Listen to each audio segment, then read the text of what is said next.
Welcome to WebWings. Alex and Andy here for your latest slice of our delicious e-commerce pie. We've decided for the time being we're going to be doing fortnightly episodes while we go through the busier period of the year for everyone, because as interesting and entertaining as we are, committing to a weekly podcast is as difficult for you to schedule in listening as it is for us to record, and we're definitely not lazy. We're just really busy. Isn't that right? Busy. Yeah. Time for me to make an apology because my microphone has decided to die. I'm using my web camera's microphone, which sounds like, well, apparently it sounds like rubbish, basically, for want of a That's better how word. I described it. Yep. Yeah, that was the words. So, slight change of style this week because, we're busy and we didn't get a chance to prepare as fully and wholly as we like. However, sticking along the e-commerce theme, of course, we're going to talk about how to position your site to sell services instead of stuff. Yeah. Stuff, obviously, being a very broad term for all things physical. And as you probably know, we usually script a good element of what we're going to talk about. It makes sense for us when we know roughly what we want to say. But when we then sort of ad-lib a lot of the content as we go along, but you can't tell that, right? No, they definitely can't. They haven't got a clue. Because we talk really clearly and we know exactly what we want to say and we don't go off on tangents. I don't believe I've ever gone off a tangent. No tangents, no ranting, no nothing. Anyway, so for today's episode, what we've done instead is devised a series of questions that we're both going to sort of discuss instead and see if that feels any better. Indeed. We got about 20 questions written down, and we're probably not quite going to get through all of them in one episode because we don't want to turn it into a long ranting session. Because we don't do that. No. When we did that, it was our worst ever episode, so we don't want to replicate that one. To be precise, you ranted for an episode.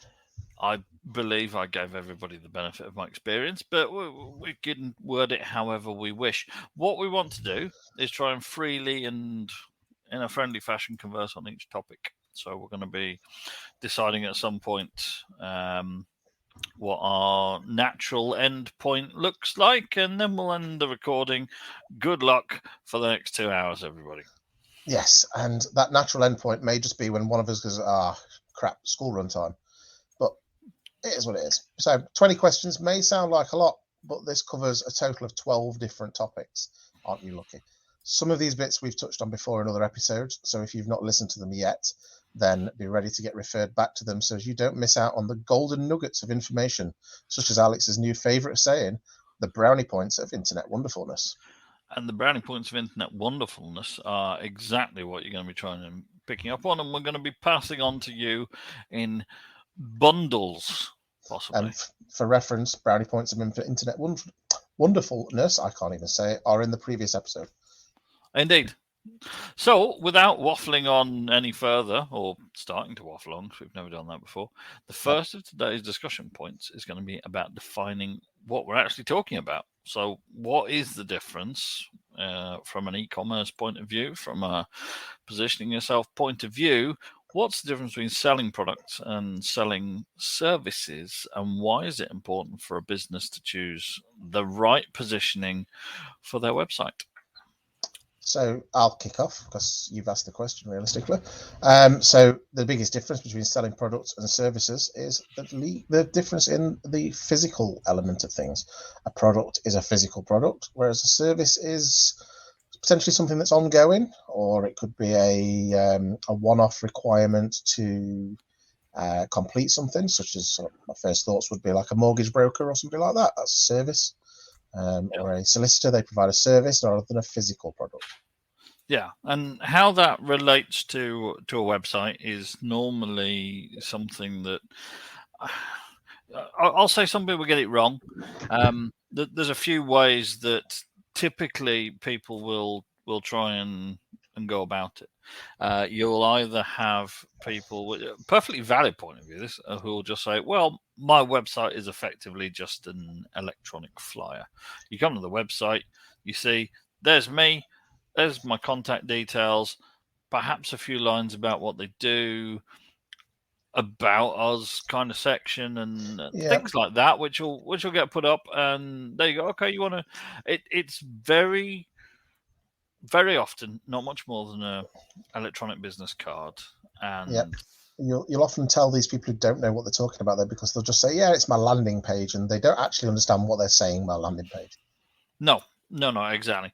Or you can just as readily get people who will try and set up what is effectively an online shop for services that very likely need a little bit more about it. So you might have an online shop and it says, it is a fee of £20 for an hour's consultation with me, or whatever it might be. And they'll generally be low conversion stuff. Andy's just typing there. We love hearing him type. Oh, sorry. Yes, of course. My microphone's on the desk. I'll stop. Yeah. I was just making a note of a previous episode to go back to somewhere else in the questions. Well worth it. But yeah. I think those that will try and sell an online shop as their method for capturing services for people, it's good.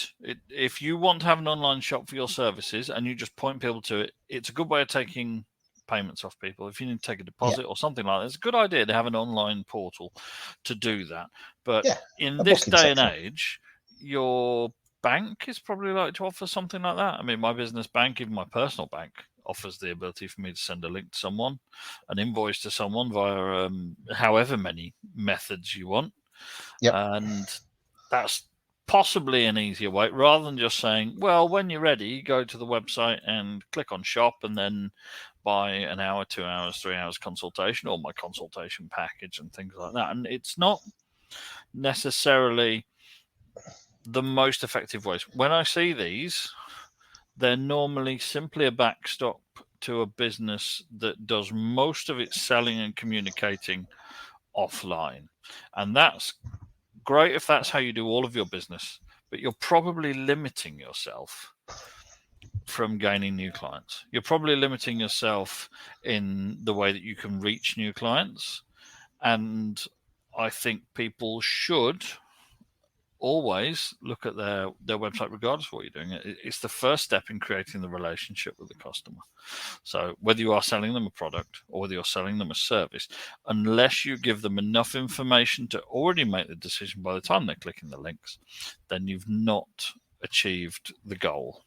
You might think your goal is just to give them somewhere to pay, but actually if they're on there looking at your site, that's another chance for them to make a decision about what they think about your business and what they think about your services.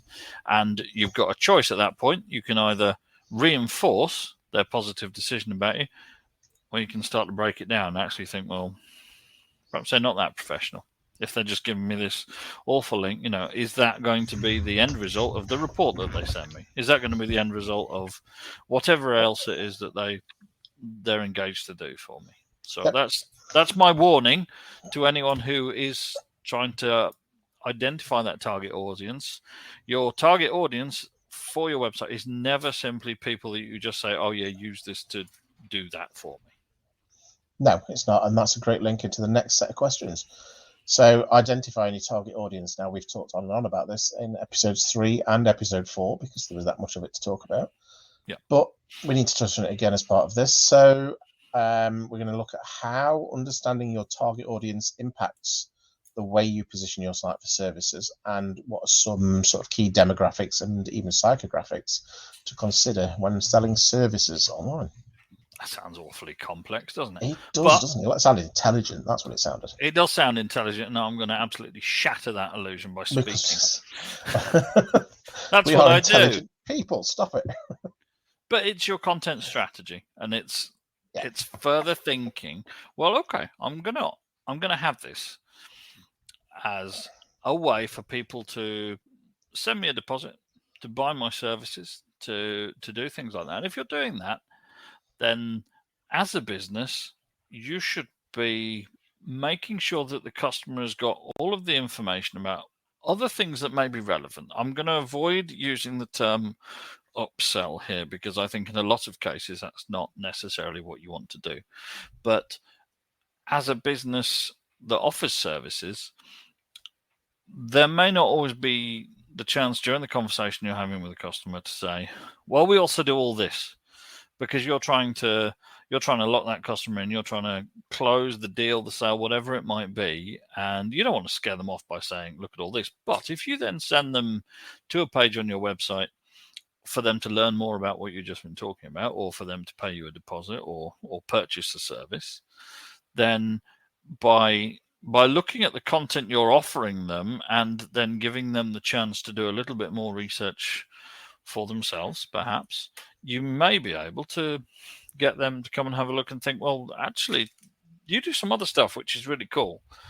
I'd be interested in perhaps getting that from you. Or perhaps we can expand the scope of this project a little bit, or whatever else it might be. And how does that then lead into the content that you put on the site, not just for your existing customers, but for those who haven't yet heard of you and found about the site? So that's your SEO and your general content and all of that relevant, interesting stuff, which I think, again, lots of service-based businesses fall down on, because they'll just have a site that's so simple that you can see there's been no thought put into the content other than, oh, well, I'm going to give someone my business card that has got our web address on it, and they're then going to go to the web address, they're going to have a look, and then they're going to pick up the phone and talk to me.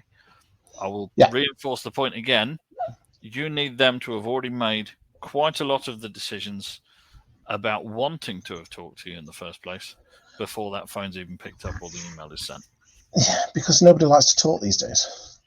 I had this discussion this morning. People like simple. They like to be told what they want and what they're doing, and they like to have their mind made up for them to an extent. They do. And that only ever works if you give them the level of information, the appropriate information for them, that allows them to be happy that that decision has been made, or that they are making the decision themselves. You never try and trick anyone. And sometimes when a business, when a marketer will say, well, we're going to make sure that your customer has had their mind made up for them, that's not necessarily what you're doing in total honesty, because what you're actually doing is making their mind up by making sure that they are happy that everything you've given them makes their mind up for them. It's them. They're making the decision. They're the one who's going to vote with their wallets. So that information that is given to them should always be well researched and provided in a genuine manner that is genuinely useful to those people that are looking at it. And you can do that. If you're one of the most frustrating things is that those companies that will have so little on their website, that can get away with having so little on their website and still being successful companies, or companies that are building their clientele up, they have obviously got so much information on their clients already that they don't need to go out and find them, because the client's coming to them. You already know more than enough about your clients to identify what they look like. So stick a load of relevant things on your website. Stick a load of things aimed at those kind of people on your website, and you will attract more of them. It's basic marketing. It's basic marketing that so many people are simply not exploiting. Yeah, and you can look at other businesses that do this really well, and we're on about minimalistic in that sort of respect. Look at the way Google works. That's Apple. Oh, there we go. So can you not hear me very well? No, I thought you were going to say Apple, and I got scared. No, I wasn't going to say Apple. As integrated into Apple's structure as I am, I'm not an advocate of the way they deal with their branding and their website and all that. No, I was thinking Google and the lack of effort that they have to make to put their service out there. If you go to google.com, you just get a logo and a box, and you get nothing else. There's no contact information, no nothing, because they don't need to give you that, and they do it very well.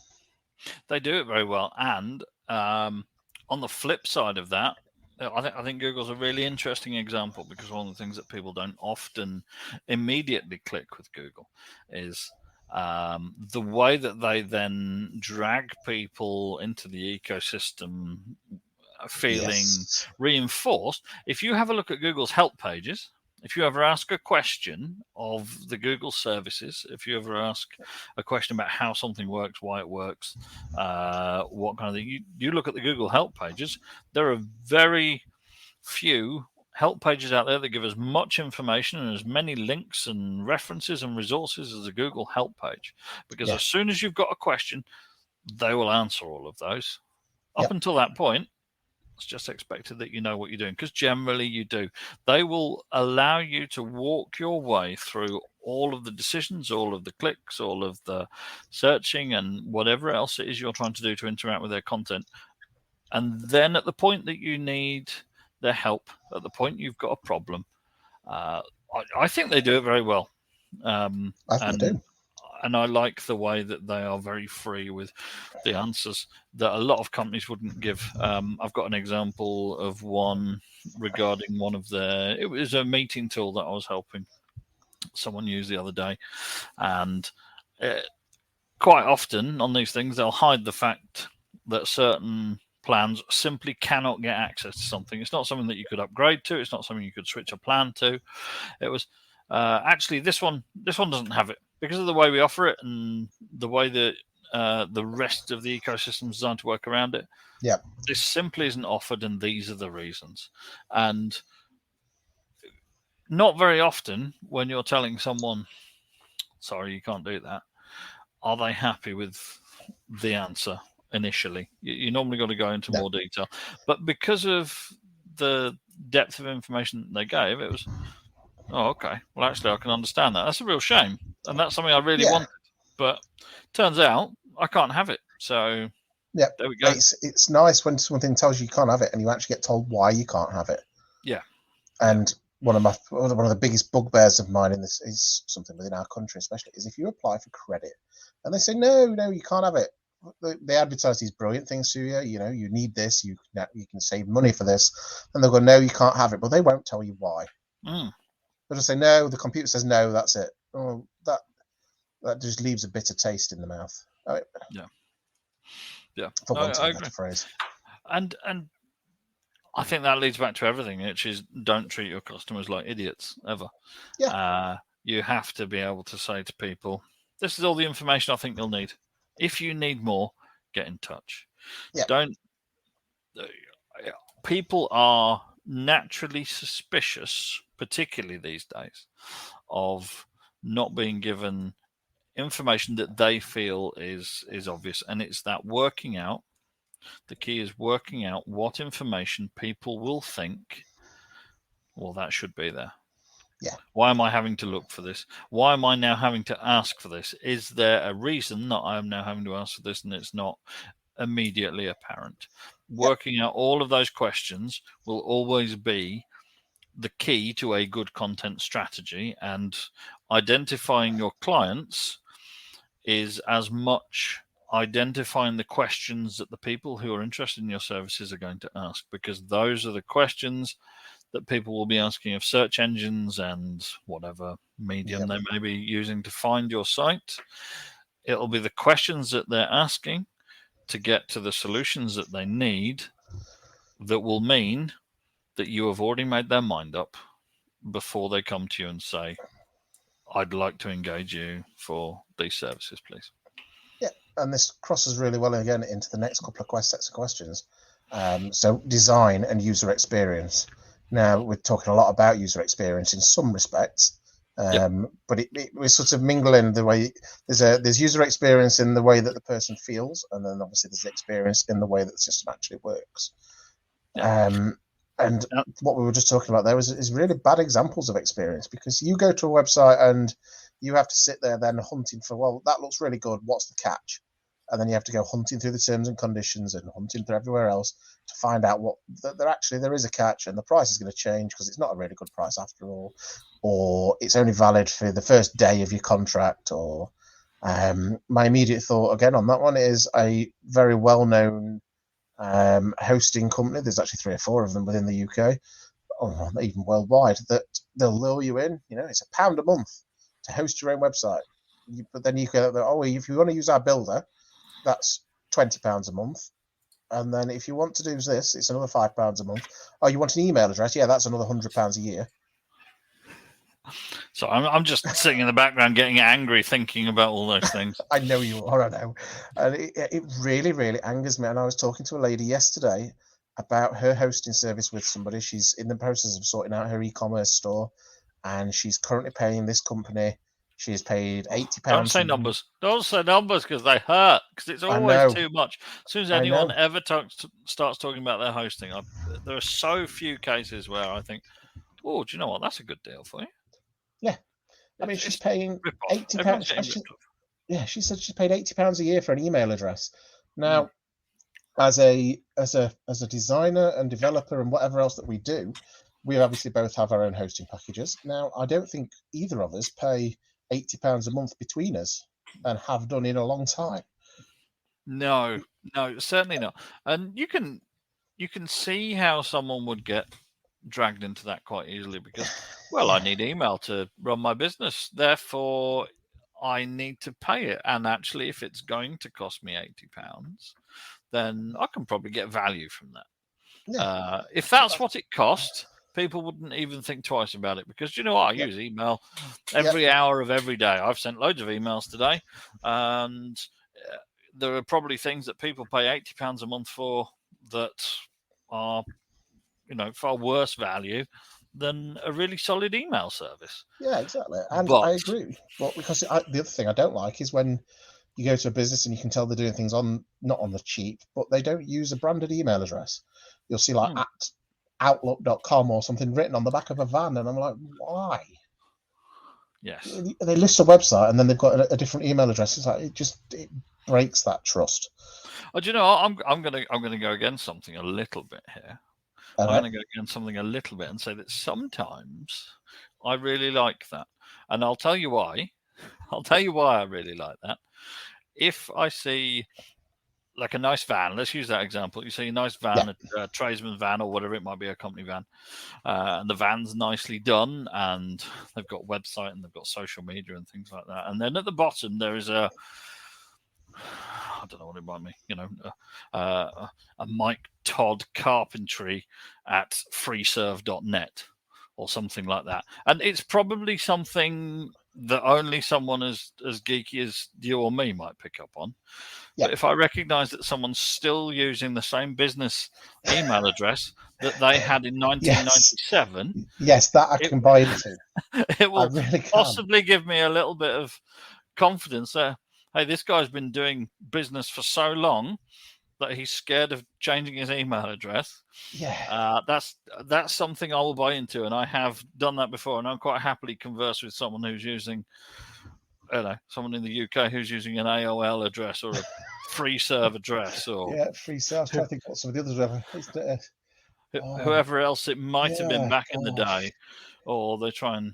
Whatever it might be, we're going to get off topic here. We are going to get off topic here. There are ways, possibly something that's worth coming on to at another point, but there are ways that businesses can reinforce their longevity by proving you've been around a while. It's got something to do with authority and all that. Yeah, I can buy into that, but it still grates on me when I see it.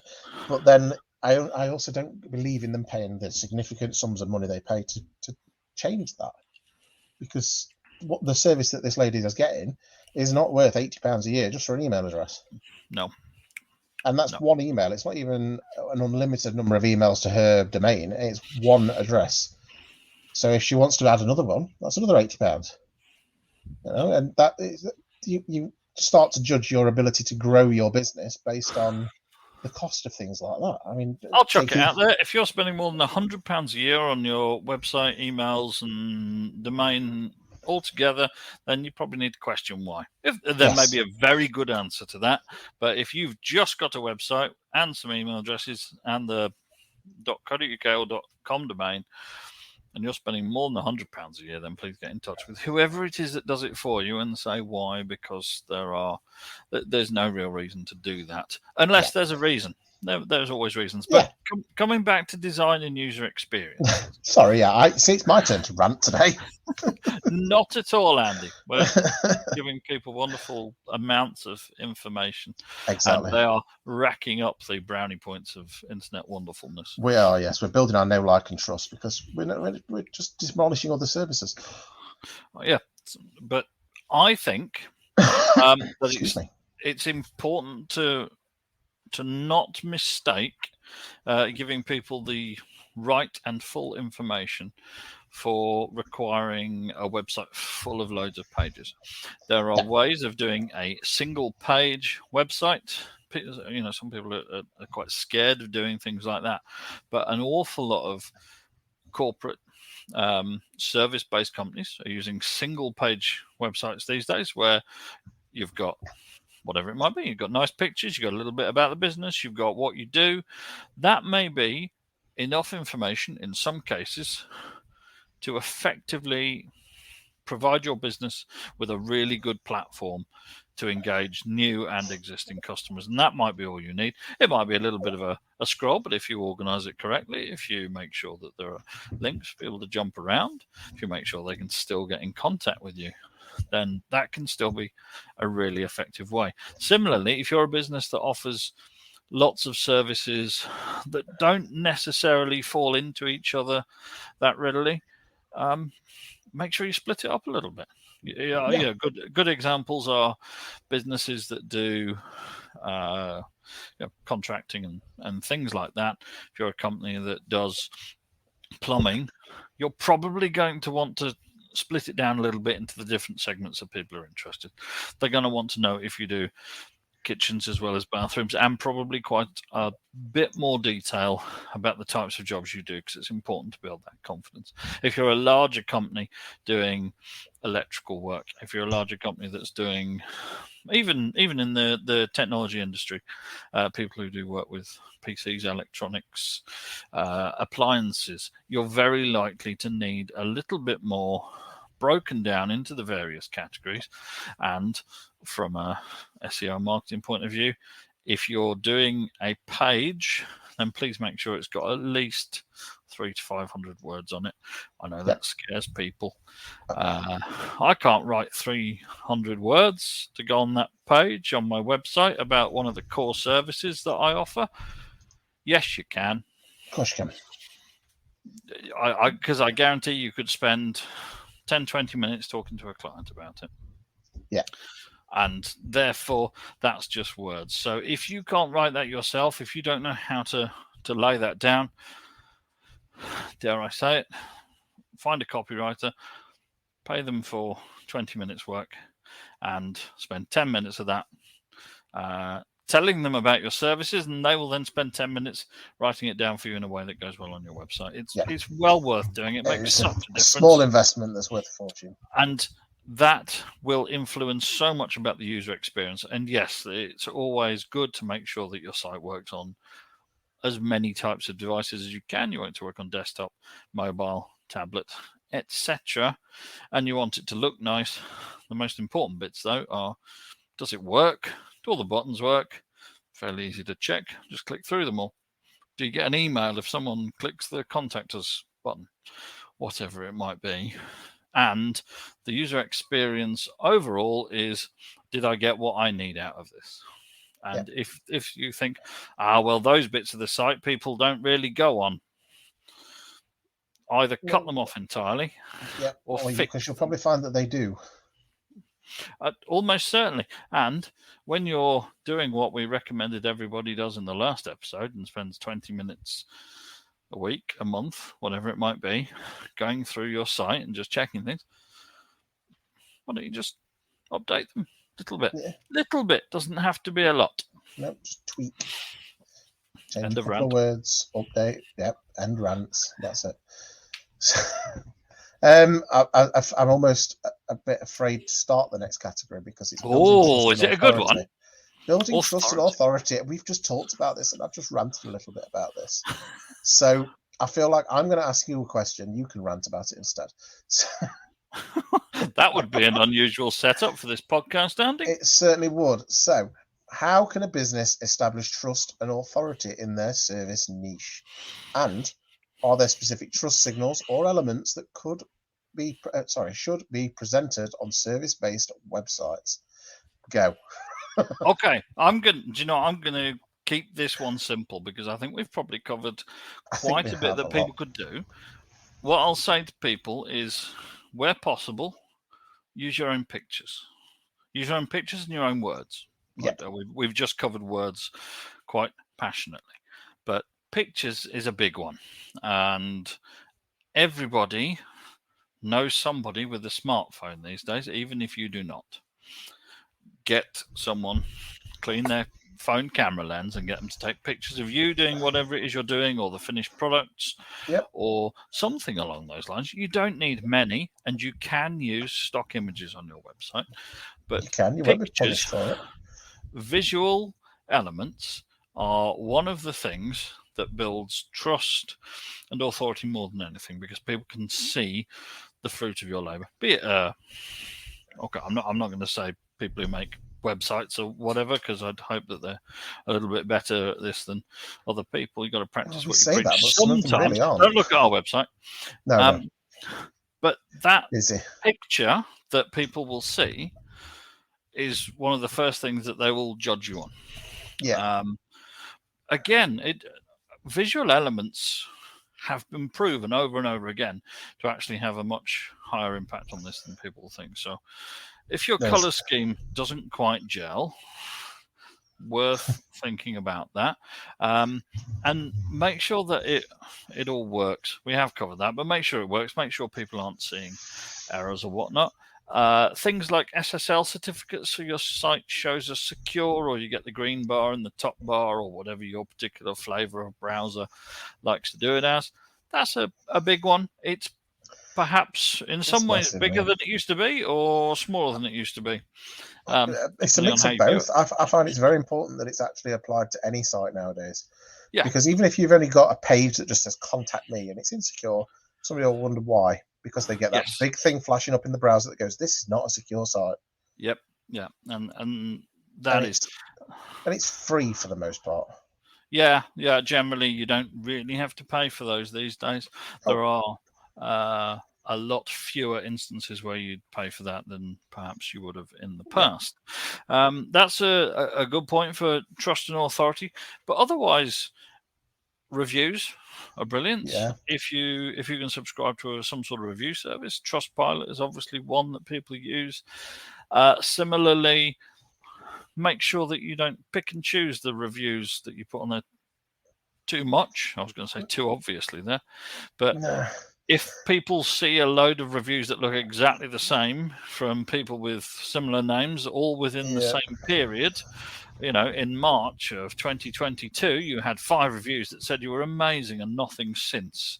It's about keeping those things up to date. If you've got a testimonial section on your website, update it. Yep, and I will point out something about Trustpilot that I've been discussing with others recently. They've all of a sudden, they start charging you. Trustpilot want you to pay money to add your stuff to your website. Now, I get it. They've got to meet their costs. But to use their own little widget type things, you've got to now pay. Yeah, and it's the same with quite a lot of things out there. There's no if you're a contractor, there's no need to use something like Checkatrade or whatever it might be in your area, because people sometimes are suspicious of those. At the same time, if you know who your target audience is, that can be something that really builds the trust with them. So making the decisions based on who your audience is important when it comes to the trust and authority.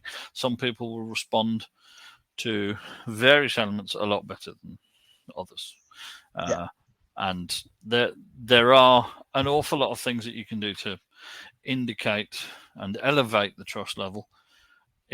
It won't work for everybody. It won't work for every industry. It's very hard to apply something overall. So the very basics are make sure everything works.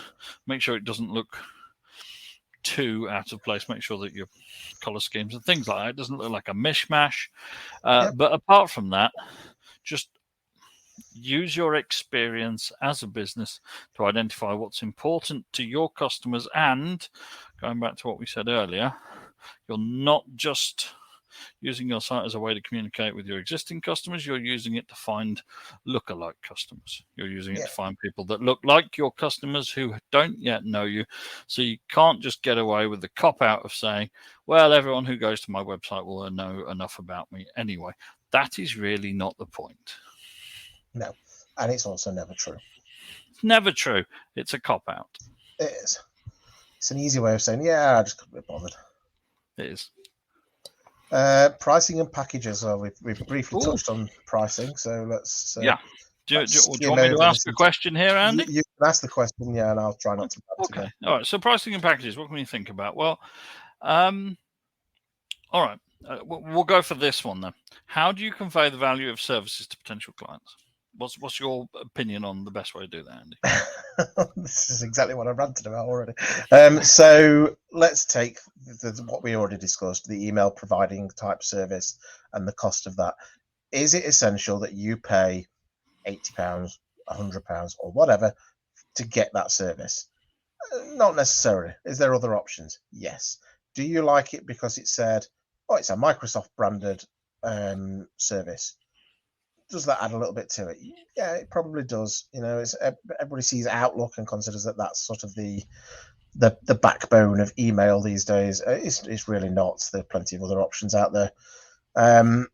Now, conveying your own value of service. Well, at the end of the day, you need people to see what you are doing. I'm getting confused there, so I can keep seeing something appearing on my screen. There we go. Lots of dashed lines. I take it we're nearly at the end of today. That really distracted me, especially because of what it says as you're doing it. So yes, we're getting people to actually realize that your service is worth what you say it's worth. Examples. Give examples of exactly what you do with it. We said just before, images are worth everything.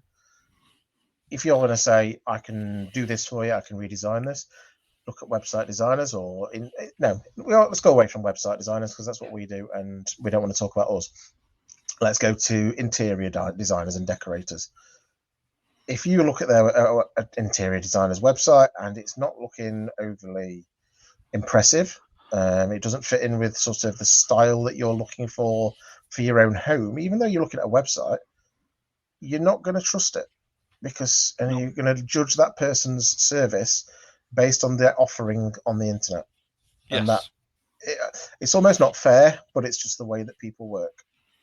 Yeah, and it's also basic marketing, right? Yeah. Because you can, it's been proven a billion times over from the beginning of time that you take two outlets, regardless of what they may be, and you apply a slightly better marketing strategy to one over the other, they will be able to sell the same product for a higher markup because the customers of that site believe that the message they're being given, they believe that they're buying into a better service, and that's the bit that you need to convey. And I'm not going to try and tell any business owners that it's the value that they're adding that means that people will buy from them, because you already know that.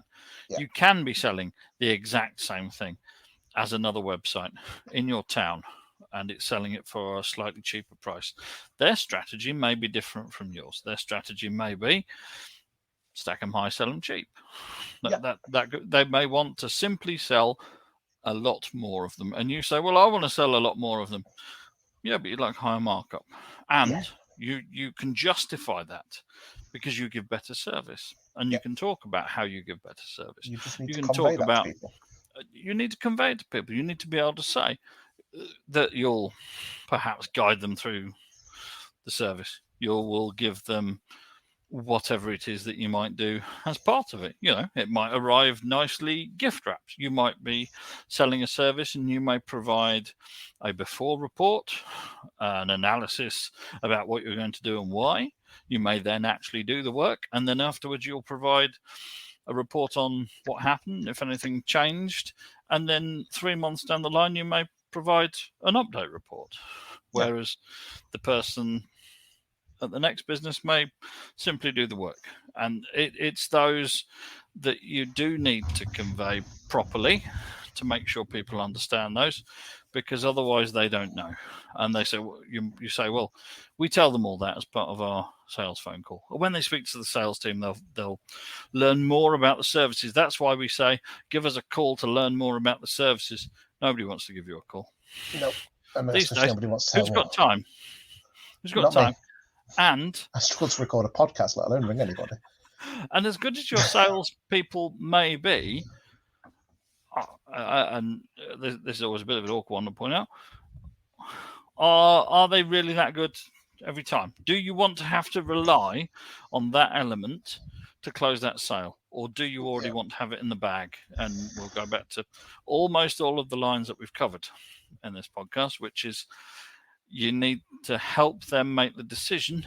And even if they don't realize they've already made the decision, even if they do pick up the phone and they have a sales call and then you send someone around to give them a quote and then you impress on that, if you have reinforced those messages from the time you told them about the price and the packages all the way up to the end, you've been consistent, you've been on message, on brand, on everything. It has been a service throughout, then people will feel that the price you're asking is potentially a lot fairer than somebody who has not done all of that.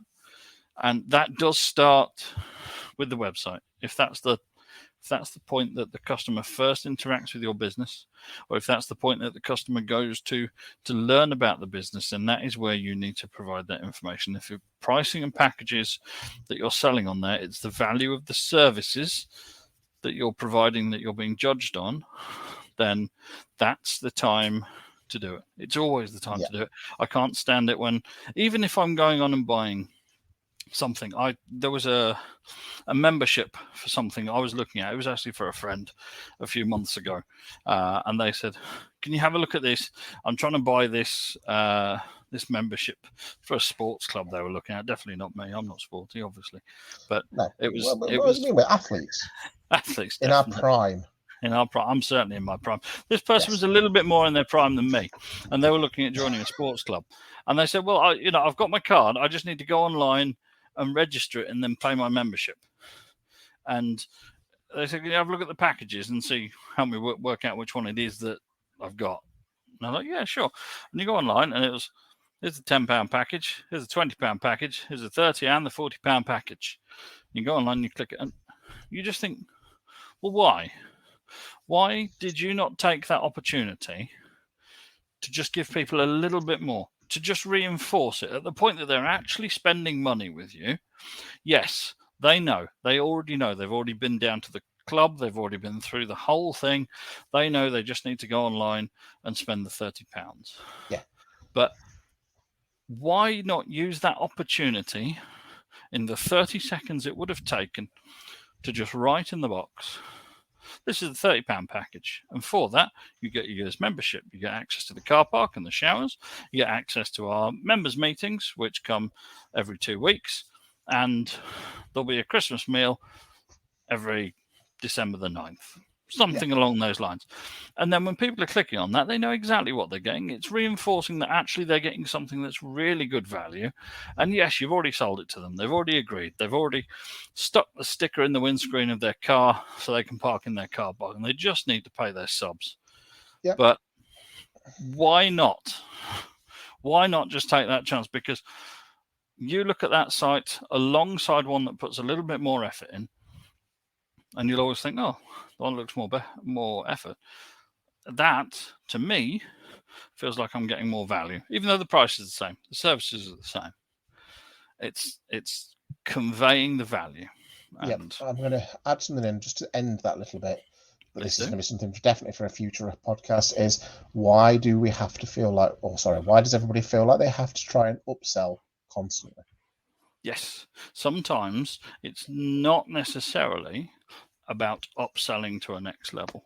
What you are doing sometimes is reinforcing the value that they've already committed to, reinforcing the value that they've already decided, yes, that is what I want, that is what I'm getting, and it builds the confidence at the point that they've already made the decisions. It makes it an awful lot easier for them to make other decisions to purchase with you in the future, because they remember that part of the process, you don't want to think at some point in the process you just became a dead cert. It's just, well, they're going to give me their money now, so all they need to do is pay. You want to be not selling to them. I think that's the wrong term. You don't want to be selling to them right up to the last second, but you just want to be making sure that they feel they're an appreciated customer, client, member, whatever it might be, and that what you're giving them is above and beyond what they'd get elsewhere. Yeah, for the same value, or the same cost, should I say, not the same value. Yes, and I think, folks, that's probably a good point to end today. We will pick everything else up again next time and give you some more benefit of our experience. I hope you have enjoyed today's delicious slice of e-commerce pie, and that you're ready to ascend to e-commerce nirvana and looking forward to the next episode, because of course you are. Remember, we're on all your favorite social media channels at WebWings Pod or www.webwings.co.uk. We really genuinely would love to hear from you about your experiences. So, send a message or something. We offer great value, promise. And we can answer any questions that you might have. Yep, and we're not even going to say callers, because we know we don't want callers. No, don't jump on a call. You might want to just send a message that just says, oh, thanks for that. Can you help me with this or whatever? And we are here. We're busy, but we are here. Definitely here. So on that note, we'll sort of just say thanks everybody for listening. This is now, what's this one, episode 8? Episode 8. We have been told by our statistics that we broke 80 listens to all our podcasts. However, we've learned that some of our statistics are not quite true, and we think we're actually over 100 listens. So there are more than we thought. There are. Our provider is telling us little porcupines, because iTunes and Spotify are showing significantly more.